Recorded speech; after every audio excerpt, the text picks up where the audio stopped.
Oke, hai Temuza, balik lagi dan kali ini kita akan unboxing dan nge-review tipis-tipis saja sebuah smartphone yang kayaknya bakalan hype lagi karena harganya lagi ngedrop.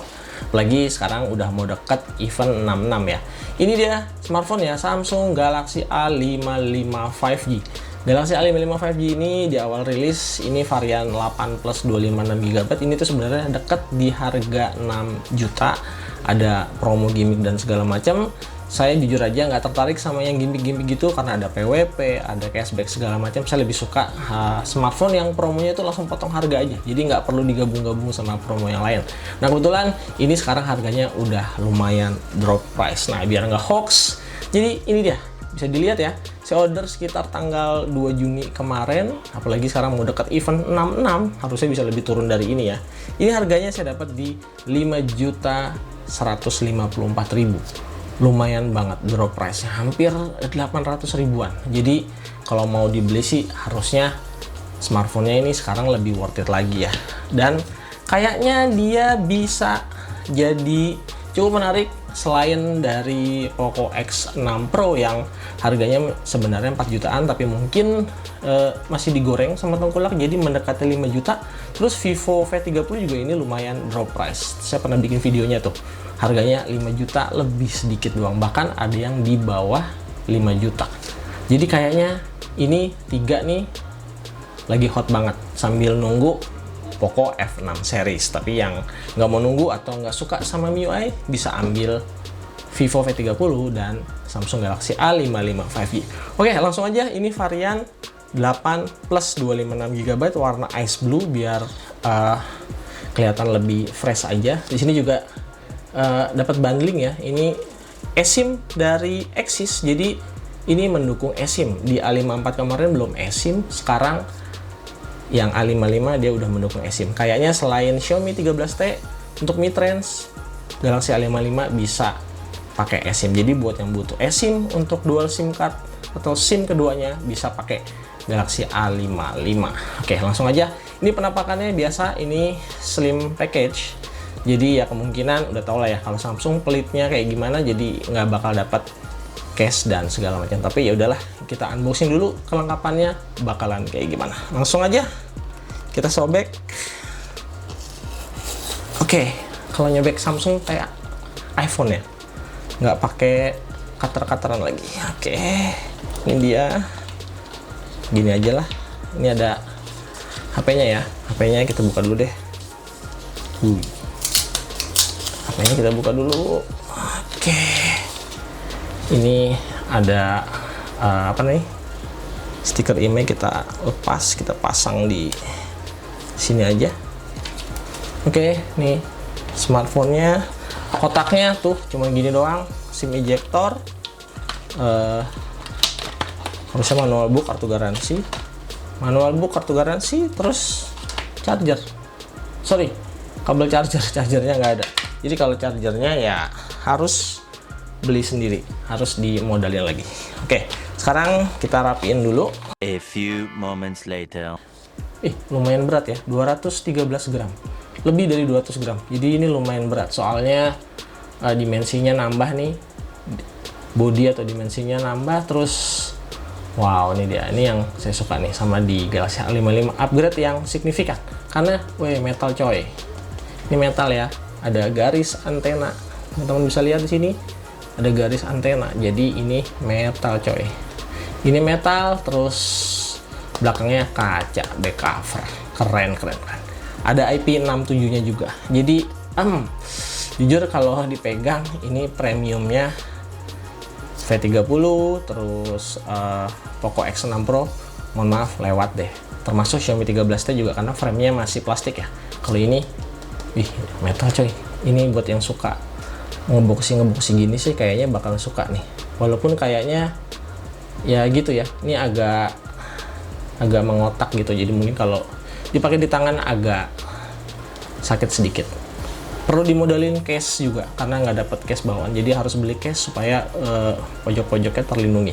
Oke, ini dia tampilannya ya. Sebelah kanan tombol power sama volume button. Terus ini di Galaxy A55 saya nggak tahu konsepnya gimana, tapi kayak ada cekungan gini. Nanti dipegang tangan kurang lebih kayak gini. Untuk kameranya dia pakai setup triple kamera dan kameranya termasuk oke dan kayaknya potensial ya. Karena dia pakai sensor Sony. Di kamera utamanya dia ada Sony IMX906, terus di ultrawide-nya pakai IMX258, di kamera selfie-nya dia pakai IMX616. Untuk detailnya teman-teman bisa lihat di pojok sebelah kiri untuk spek kameranya. Terus di bawah ya udah pasti nggak ada jack audio, tapi speakernya udah dual stereo speaker ya. Udah gitu untuk di bagian layar, ini layarnya 6,6 inch, jadi ini naik 1 inci ya, naik 1 inci dari Galaxy A54. Saya masih ingat 6,4 inci, sekarang jadi 6,6 inci. Terus ya dia nggak pakai pelindung ya, jadi harus dimodalin lagi. Jadi charger, case, dan screen guard itu wajib dimodalin untuk yang mau beli Galaxy A54.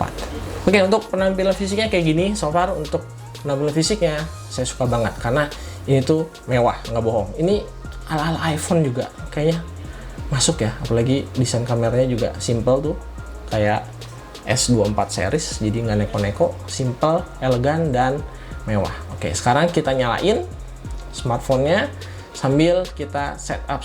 Saya custom sekalian pindahin data dari ini Xiaomi 13T. 2,000 years later. Oke, jadi ini dia Samsung Galaxy A55 5G. Ini kebetulan udah saya setup, udah saya pindahin juga backup data dari smartphone sebelumnya. Nah, kita lihat untuk posisi layarnya dulu ya. Ini tampilan layarnya, ya ini udah di custom ya, udah saya pindahin backup data. Jadi tampilan awalnya nggak kayak gini. Cuman karena biar mau langsung dipakai, saya langsung transfer data dari smartphone sebelumnya. Kita lihat untuk fingerprint scannernya udah di dalam layar ya. Ini responsif banget, teman-teman bisa lihat. Untuk fingerprint scanner no issue ya. Ini cepat dan responsif. Terus teman-teman bisa dilihat layarnya. Untuk layarnya sebenarnya nggak bagus-bagus amat menurut saya. Teman-teman bisa lihat pertama ini bisa dilihat ya, bezelnya masih relatif tebel.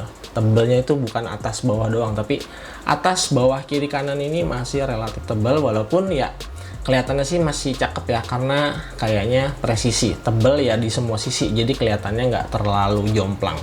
Cuman balik lagi selera, kalau dari saya sih saya pribadi masih memaklumi, walaupun mungkin kalau dibandingin sama HP mid-range lainnya kayaknya ketinggalan. Pertama, layarnya dia pakai Full HD+, sementara kompetitornya itu pakai layar 1.5K. Udah banyak tuh yang pakai, rata-rata udah pakai 1.5K. Jadi kalau layarnya buat yang matanya engah sebenarnya ada perbedaan ya. Saya tadi perhatiin pixel-pixelnya memang kalah rapat sama kompetitor di kelas harga yang sama, bahkan yang di bawahnya bisa lebih baik untuk kerapatan pixel. Tapi ya Samsung tahu sendiri panelnya itu salah satu yang terbaik di dunia, jadi ya harusnya no issue sih, walaupun ya begitu dia tetap punya kekurangan. Kelebihannya apa? Kelebihannya ya dia pakai proteksi terbaru ya, Corning Gorilla Glass Victus Plus atau ya Victus 2, jadi harusnya lebih tahan lama untuk proteksi layar. Udah gitu dia pakai IP67 juga ya, jadi so far saya pakai ini sudah saya install beberapa aplikasi ya. Posisi layar kayak gini, layar bisa jadi pertimbangan karena mau dibandingin sama apa? Mau dibandingin sama Vivo V30, kayaknya jauh tuh. Ya, Vivo V30 ya udah curve, terus lebih tipis juga, lebih tajam juga. Tapi Samsung punya nilai jual masing-masing. Oke, itu yang pertama. Yang kedua, untuk OS-nya ini untuk OS-nya sebenarnya dia ada update software tadi ya, tapi dia bakal start di One UI 6.1 terus pakai Android 14 start. Dia dapat upgrade-nya gokil 4 tahun. Jadi sampai nanti di Android 18. Terus masalah softwarenya dia pakai Exynos 1480, udah 4 nanometer. Ini improvement lebih tinggi daripada Samsung Galaxy A54 yang pakai Exynos 1380 yang tanda kutip agak sedikit cepat panas ya. Di sini harusnya lebih adem. Nanti kita coba game tipis-tipis aja. Oke, apalagi yang bisa di combine atau di compare sama yang lain, mungkin nanti drop komen aja. Kita coba aduin sama V30 atau X6 Pro atau Xiaomi 13T. Monggo drop komen di bawah. Oke, untuk speknya kayak gini ya. Terus apalagi yang bisa di explore saat ini, karena saya baru megang kurang lebih sejam. So far sih udah oke ya. RAM 8 GB, memori 256 GB. Untuk eksternalnya dia masih bisa pakai external memory karena SIM slotnya pakai tipe hybrid, jadi masih bisa dipakein external memory card. AnTuTu, buat yang nanya AnTuTu, nah AnTuTunya ini Exynos 1480, ini selevel sama Snapdragon 7 Gen 3 atau Dimensity 8200 Ultra. Jadi ini head to head, angkanya kurang lebih segini nih, 700, 800, 900, kira-kira segitu. Terus apalagi mungkin, untuk kamera tadi saya bilang kameranya sebenarnya cukup potensial nih, karena semua sensornya pakai Sony ya, lagi kamera utamanya pakai Sony IMX906. Kelebihan Samsung salah satunya di kamera tentunya, karena kameranya itu bagus ya, kamera depan belakang dia rata-rata bagus. Untuk videonya juga keren, karena videonya dia bisa 4K 30 fps di semua lensa, kamera utama, kamera ultrawide, dan kamera depan semuanya bisa 4K 30 fps, dan ketika direkam bisa berganti-ganti lensa. Nanti di akhir video saya spill beberapa contoh hasil videonya. Oke, ini Samsung Galaxy A55 5G ya. Ini di 4K 30 fps. Di setup ini kita bisa pindah ke kayak gini ya. Terus kita bisa balik lagi ke lensa utama ya, seperti ini. Pindah ke lensa ultrawide, dan dia juga bisa pindah ke kamera depan. Ya, ini dia Galaxy A55. Ini kayaknya udah langsung oke kameranya ya, nggak kayak waktu di A54. Gimana?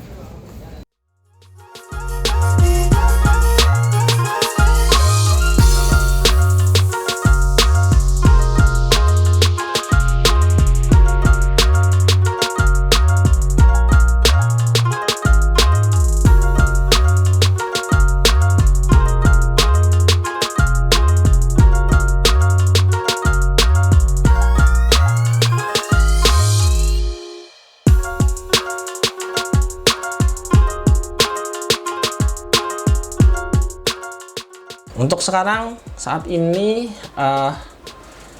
baru 1 jam pakai, saya cukup puas sama performanya, walaupun ada beberapa yang harus jadi catatan. Layarnya mungkin ya kan, terus modal lagi harus beli charger, case, dan screen guard atau tempered glass. Tapi so far nanti kita bakal kulik-kulik karena menarik. Kenapa? Karena dia kan update-nya rutin, jadi kita harus tahu performanya dia tiap bulan bakalan kayak gimana. Kemarin Galaxy A54 itu di awal-awal rilis tuh jelek ya, beberapa kali update sampai 3 kali 4 kali dia baru membaik. Kayaknya tadi saya coba-coba dikit, ini A55 kayaknya lebih potensial, dalam artian begitu dipakai langsung jos, nggak kayak di A54. Kita bakal kulik-kulik lebih dalam. Jangan lupa drop aja komennya, ini HP mau diapain sih, user experience-nya kayak gimana. Tapi yang jelas buat yang mau beli, kayaknya sekarang waktu yang tepat untuk beli Galaxy A55. Terlepas dari banyak kekurangannya, Samsung punya kelas tersendiri. One UI-nya teman-teman bisa lihat di sini tuh, One UI-nya cakep, gampang dipelajari, bug-nya juga relatif minim. Terus buat gaming gimana? Nanti kita coba spill tipis-tipis, hasilnya saya cantumin di sini ya. Untuk detailnya nanti di video review, tapi untuk hasil gameplay recordnya akan saya cantumin seperti ini. Oke, sekarang saya spill tipis-tipis saja gameplay untuk di Samsung Galaxy A55 5G. Untuk di Mobile Legends keren nih, Exynos 1480 langsung dapat update dari Monton ya. Ini frame rate-nya bisa ultra, grafisnya juga bisa ultra. Artinya dia bisa jalan di 120 fps. Untuk hasilnya teman-teman bisa lihat di sini, karena termasuk enak ya make Mobile Legends di sini, karena suhunya itu saya pakai cuma 42 derajat, baterainya juga termasuk cukup irit, terus FPS-nya dia rata-rata masih bisa di atas 110 fps loh. Jadi buat player Mobile Legends, kalau di Galaxy A54 kemarin nggak bisa sampai mentok ultra-ultra, ini solusinya. Oke, spill game kedua yaitu PUBG Mobile. Gimana nih PUBG Mobile saat ini di Galaxy A55 5G? Sayangnya sampai hari ini nih, sampai detik ini masih posisinya smooth extreme. Kalau kita geser ke HD aja dia turun ke ultra. Jadi untuk PUBG Mobile sayang banget masih kayak di Galaxy A54 ya, alias belum dapat update optimalisasi dari developer gamenya. Jadi ditunggu aja. Tapi kalau untuk hasilnya ya tentu aja stabil 60 fps. Terus kita bisa lihat juga suhunya juga aman ya, suhunya bahkan nggak sampai 41 derajat, masih di 40 derajat doang. Udah gitu stabil juga 60 fps. Oke, untuk game ketiga yang kita spill tipis-tipis settingan dan game recordnya ada COD Warzone atau Call of Duty Warzone. Ini game baru yang masih perlu banget improvement dan optimalisasi dari developer gamenya ya. Tapi untuk grafis sendiri dia tuh bisa dipakai di grafis high dengan frame rate high. Jadi harusnya sekitaran 60 fps. Nah, buat teman-teman yang mungkin belum tahu, jadi Samsung ini salah satu software untuk gamingnya saya suka banget karena dia bawaan. Kalian nggak perlu aplikasi install aplikasi pihak ketiga yang biasanya berbayar. Di sini ada aplikasi namanya PerfZ, teman-teman bisa lihat di sini. Ada icon yang isinya FPS, CPU, GPU, temperatur dan RAM. Di sini keren banget karena di Samsung bisa diatur kayak gini. Ini jauh lebih keren dan lebih hebat daripada game turbonya Xiaomi, Poco, Vivo, Vantage, ColorOS juga semuanya kalah karena di PerfZ yang Samsung di sini lebih lengkap dan dia bisa ngerekam. Contohnya kayak game-game tadi yang udah saya record data gamenya. Nah, contohnya di sini COD Warzone di sini memang cukup nguras tenaga ya karena suhunya aja bisa sampai 45 derajat Celcius dan cukup panas, tapi hebatnya dia nggak terlalu di limit nih. Exynos 1480 di One UI 6.1 kayaknya nggak terlalu di limit, jadi bisa di push banget. Cuman resikonya gitu ya, nggak terlalu dianjurin karena dia bisa sampai 45 derajat Celcius, tapi dia bisa jaga untuk FPS-nya 50 sampai 60 FPS ya. Di sini nanti kita review lebih lengkap termasuk fitur PerfZ. Jadi buat yang pakai Samsung nih, pakai fitur kayak gini. Terus jangan lupa dia juga punya fitur bypass charging by software Samsung. Salah satu nilai jualnya Samsung. Oke, segini dulu aja. Nanti kita bakal lanjut lagi di video review berikutnya sambil nunggu update-update berikutnya. Buat yang pengen request apa aja, drop komen di bawah. Thank you.